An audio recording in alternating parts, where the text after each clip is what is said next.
Hey guys, welcome back to the channel. It's Home Loan Drew. Today I'm going to take a second and talk about something that's really common. People are asking, how can I get a lower mortgage payment? Especially right now where we see home prices have gone up and maintained. We don't see the crash happening that some skeptics said would happen. And then we also have higher interest rates now. And the two are causing a bit of an affordability crisis that is forcing people to really go, man, I want to buy a home, but this payment, right, it's a little much. And so there are solutions to this, one of which that's coming in the near future is the ability to refinance your loan.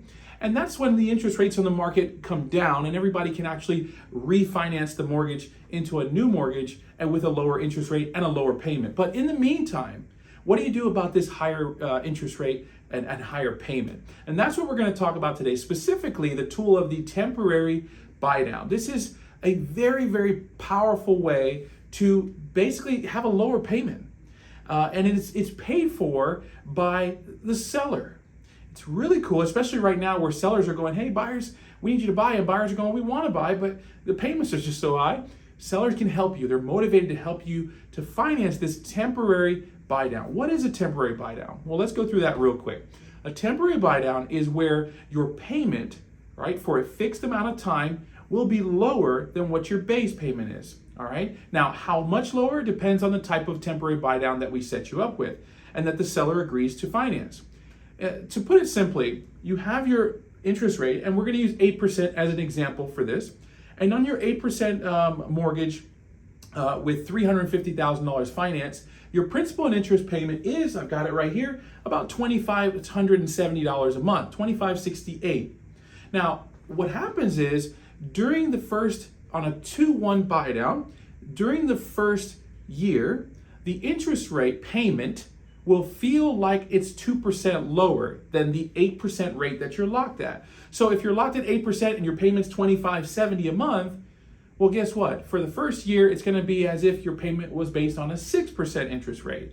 And that payment is $470 a month less than what the 8% payment will be. So for 12 payments, you'll have a $470 a month lower payment. And these are general numbers. I'm rounding a little bit here to the nearest dollar. But basically, you're going to be a lot more comfortable. All right. And so that $2,570 payment, if I do 6%, drops to about $2,100.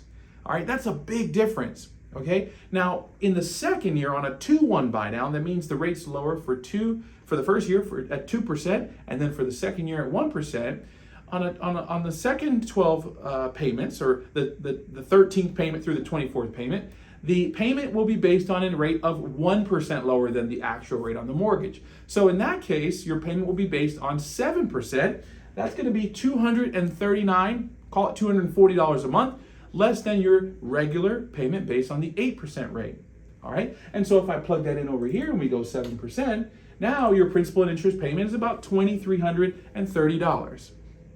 Okay, so again, much lower, about $240 a month less than the actual monthly payment. Okay, so you say, well, Andrew, this is temporary. But listen, this buys you 2 years, right, to A, wait for market rates to come down.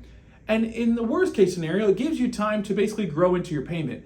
The reason this is okay, and the reason I'm okay even talking about it, is because you have to qualify for the payment based on the 8% rate, right? So that full rate that's coming after the first 24 payments, you've got to qualify for that, all right? You've got to be comfortable with that just in case the opportunity does not come up to refinance, right? But in that time frame, 2 years, you're usually going to have market adjustments. We're really anticipating interest rates to come down in that time frame, hopefully within the next 12 months. But also, say, for example, within the first 12 months, the interest rates do come down substantially, and you haven't lived out the rest of this buy-down money. Well, that money belongs to you. So what happens is the loan, when it gets paid off, when you go to refinance, whatever money's sitting left in this temporary buy-down escrow account, it gets applied to your mortgage. All right? That's money that's going to reduce your loan amount. It's basically going to help you pay for the refinance cost of the new mortgage. So you don't lose it. This money is sitting in a piggy bank available for the lender to pull out a little bit every month to subsidize your payment. Again, if you're doing a 2-1 buy down, it's going to be for $470 a month. And then for the second year of payments, it's going to be $240 a month less. Pretty cool. Now, it is temporary. It's important to understand that. But again, this is a way to feel comfortable in your payment while A, rates come down, or B, you can grow into your payment. All right, kind of ease your way in. All right, now this is important to understand. The seller has to pay for this, okay? Now, when it comes to a 2-1 buy down, it's okay. Usually the seller is allowed to give up to a certain percentage of credits. This type of buy down can be paired with an FHA loan that allows up to 6% of the purchase price from the seller. A conventional loan that allows 3, 6, or 9% from the seller, depending on how much money you put down. VA loans allow for 4%. It can be done with a VA loan. And USDA loans allow for 6% of the loan amount. So you can get enough money from the seller to finance a 2-1 buy down or a 1-1 buy down in most cases. Now, there is something called a 3-2-1 buy down, where in the first 12 payments, your interest rate's based on 3% lower.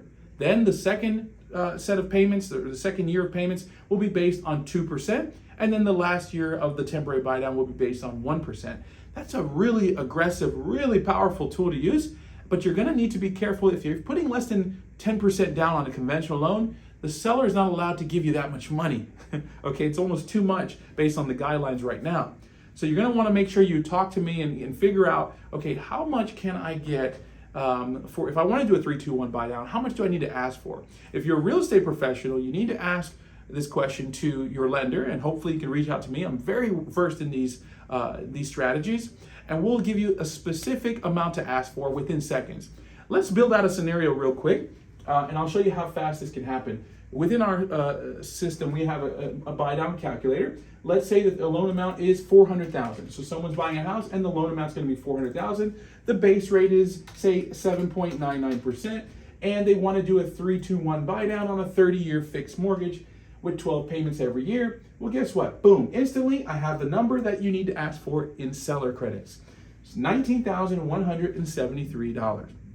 Okay, almost $20,000 worth of credits. That's a lot of money. It is a lot of money. But guess what? Sellers are also very motivated to help you buy their home. And in many cases, you can look online yourself. You'll see that sellers, when their homes are sitting, are lowering their prices substantially, right? $5,000, $10,000, $15,000, $20,000 at a time in order to attract buyers. So asking with the right property, okay? You're not always going to be able to ask for everything on a more competitive home, but if you can ask for some credits when the property is, or when the seller is in a position where they're feeling more motivated to do it, you can definitely fund a 3-2-1 buy down, a 2-1 buy down, a 1-1 buy down, or 1-0 buy down. Okay, that's where your rate's 1% lower for 1 year.